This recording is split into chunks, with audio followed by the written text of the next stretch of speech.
President Trump said that Iranian-backed Houthi militants in Yemen have been decimated by the relentless strikes that he ordered beginning on March 15. But that's not what Pentagon and military officials are privately telling Congress and allied countries. According to the New York Times, in closed briefings in recent days, Pentagon officials have acknowledged that there has been only limited success in destroying the Houthis' vast, largely underground arsenal of missiles, drones and launchers, according to congressional aides and allies. In this case, the Yemeni Houthis group claimed to have shot down a U.S. drone in western Yemen and attacked U.S. Navy ships in the Red Sea, as Washington escalated its airstrikes on the country. A Houthi statement said that a surface-to-air missile downed an MQ-9 drone as it was carrying out hostile missions over the coastal province of Al-Hudaydah. According to the statement, the drone was the second to have been intercepted in the last 72 hours and the 17th since October 2023. Military spokesman, Yehia Sari, also said that Houthi forces targeted the U.S. aircraft carrier, USS Harry S. Truman, and its affiliated warships in the Red Sea, using several cruise missiles and drones. Houthi fighters, known for their resiliency, have reinforced many of their bunkers and other targeted sites, frustrating the Americans' ability to disrupt the militia's missile attacks against commercial ships in the Red Sea, according to 3 congressional and allied officials, speaking on the condition of anonymity to discuss operational matters. In just 3 weeks, the Pentagon has used $200 million worth of munitions, in addition to the immense operational and personnel costs to deploy 2 aircraft carriers, additional B-2 bombers and fighter jets, as well as Patriot and THAAD air defenses to the Middle East, the officials said.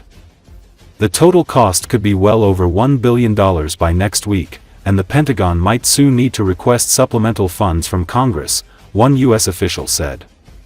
The Houthis have targeted ships passing through the Red and Arabian Seas, the Bab al-Mandab Strait, and the Gulf of Aden since November 2023 in solidarity with Palestinians in the Gaza Strip.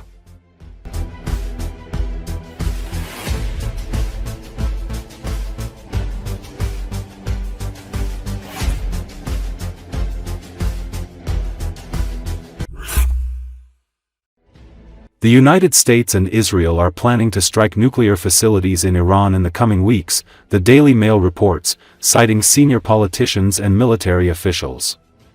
The publication sources reported that the transfer of B-2 Spirit strategic bombers to the American-British military base on Diego Garcia Island in the Indian Ocean may indicate that the United States is preparing for a possible attack on Iran. Currently, the base houses 7 such aircraft, as well as tanker aircraft. Speaking about U.S. President Donald Trump's statement on the need to resume negotiations on the Republic's nuclear program, one of the publication's interlocutors said that resolving this issue is extremely important for stability throughout the world. This should have been done a long time ago. It's time to put an end to it, he added. Sources in Israeli diplomatic circles told the publication that the country's leadership views Trump's return to the White House as the best moment to resolve issues with Iran. On April 2, Pentagon Press Secretary Sean Parnell said that the United States is increasing its military presence in the Middle East. Parnell noted that the U.S. Secretary of Defense has directed the USS Harry S. Truman Carrier Strike Group to remain in the region in the U.S. Central Command area of responsibility. In addition, the USS Nimitz Carrier Strike Group has already begun deployment to the Western Pacific to maintain a military advantage in the Indo-Pacific region.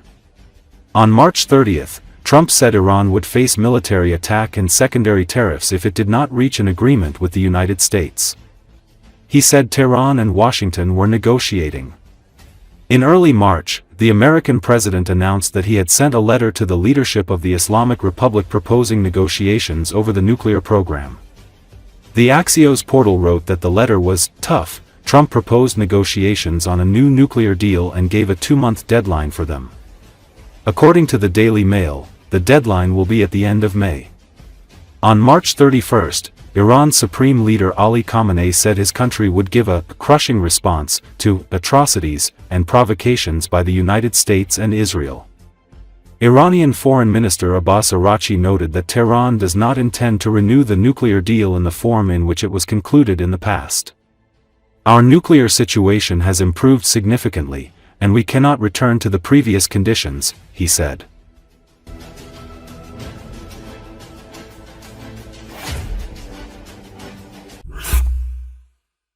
U.S. Secretary of State Marco Rubio and the Trump administration's new envoy to NATO attended a meeting in Brussels on Thursday with the alliance's top diplomats. According to Associated Press, European allies and Canada are deeply concerned by President Donald Trump's readiness to draw closer to Russian leader Vladimir Putin, who sees NATO as a threat, amid a U.S. effort to broker a ceasefire in Ukraine. Recent White House comments and insults directed at NATO allies Canada and Denmark, as well as the military alliance itself, have sowed alarm and confusion, especially as new U.S. tariffs took effect on Wednesday against friends and foes alike.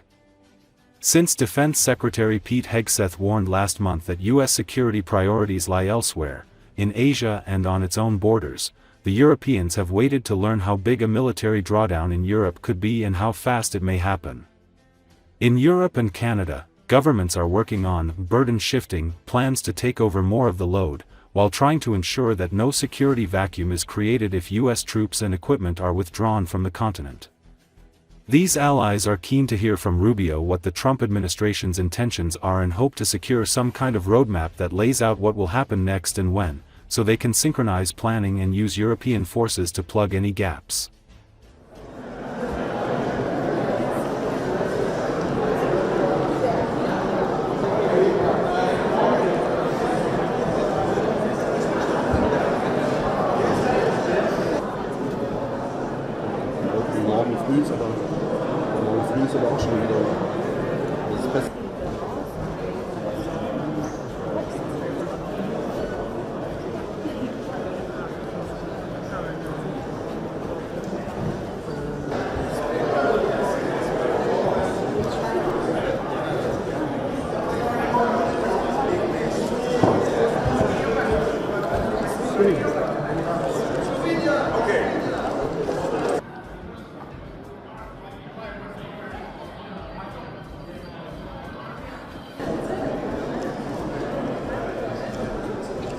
Many thanks for looking straight in front of you for 5 seconds, please.